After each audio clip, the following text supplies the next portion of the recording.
Hey guys, it's me, EODGamer here. In this video, I'll be teaching you how to play Bishop either solo or in a party for Chaos Crimson Queen in MaplestoryN.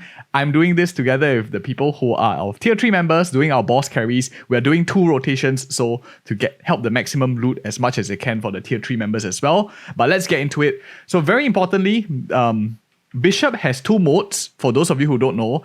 What I like to call dark and light mode as well. Dark mode, light mode is basically swapped off with this skill over here that you see, Righteously Indignant. The one that is more useful is going to be your light mode in the Crimson Queen. I see a lot of bishops that just like to stay in the dark mode, but in this case, you actually want to just be in dark mode, put down your totem here, summon the Crimson Queen, and immediately just debuff her, go back into light mode. Why is that the case? Is because you can dispel things like this darkness. You can shell your teammates. So dispel helps you cleanse the darkness of your teammates as well. Of course, you can just go slightly behind so you can avoid all the darkness itself. Or you can do this, you can cleanse for your teammates.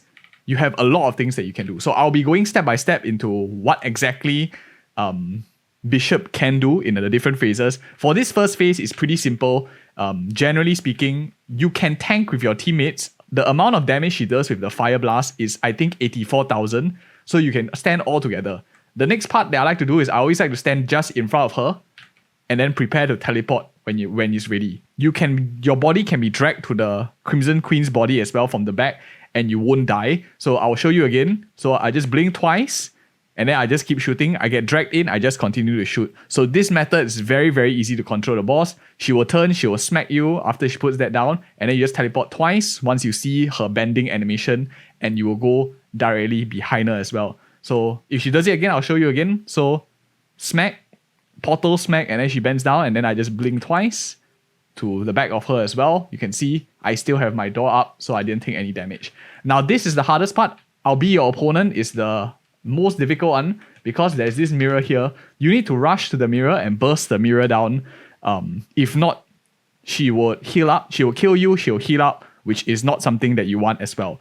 Very importantly, a lot of bishops don't know this, but those of you who are watching this video, you'll know it as well because a lot of other guides won't say it. You can actually dispel someone else. If your party member is being lured into a mirror, you can dispel off the allure for them to go in the mirror so they don't heal. They might still die if I'm not wrong, but she doesn't get that 25% heal.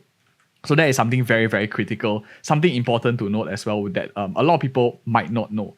So again, blink twice. You can see here I still have my Heaven's Door, so not really affected by it as well. So she always puts the portal down, she will smack you once and then she would draw you in. But in that case, you can see I was slightly slow there, but it's fine. We have 5 lives, so we want to make full use of it as well. So this phase is quite easy, just blinking to the back of her, shooting. Basically just keeps my damage uptime a bit higher just to keep hitting the boss as well. So simple for this phase. For the hardest phase in my opinion is this phase because bishops don't really know what to do. So in this first part, you don't want to hit the boss. You don't even want to teleport. Make sure your teleport mastery is turned off because if it's teleport mastery, if you teleport into her, you instantly die. It's kind of dumb. So you want to be really careful with that. The important thing is you need to use your dispel here. So the moment she raises her hand, you just rewind a bit, you can see the animation. You need to go to all your teammates and dispel them. So I run to them, I dispel them to get rid of all the debuffs. That is very important because if not, your teammate will just die from the fire. So again, this one, the mirror mode, what I like to do is I like to save up my infinity. If you have slightly lower damage, I always save my infinity for the mirror because sometimes your poking skill, this one you see over here, only attacks one enemy. You don't want to do that. You don't want to save it for a mirror because if let's say you are here fighting and the mirror appears behind, it's very difficult for you to get behind her and then shoot the mirror from this direction because she can seal you and stuff and you only have a couple of seconds to react to mirror and burst it down as well. So those are some general tips that I have for you guys. Of course, if you're interested in joining one of these boss carry parties as well, and you can consider subscribing as a tier 3 member. We do this every single week, and after this video we're going running through all the bosses with my other characters as well. So if you found this video helpful and insightful, do like, comment, subscribe. See you guys in one of the next videos.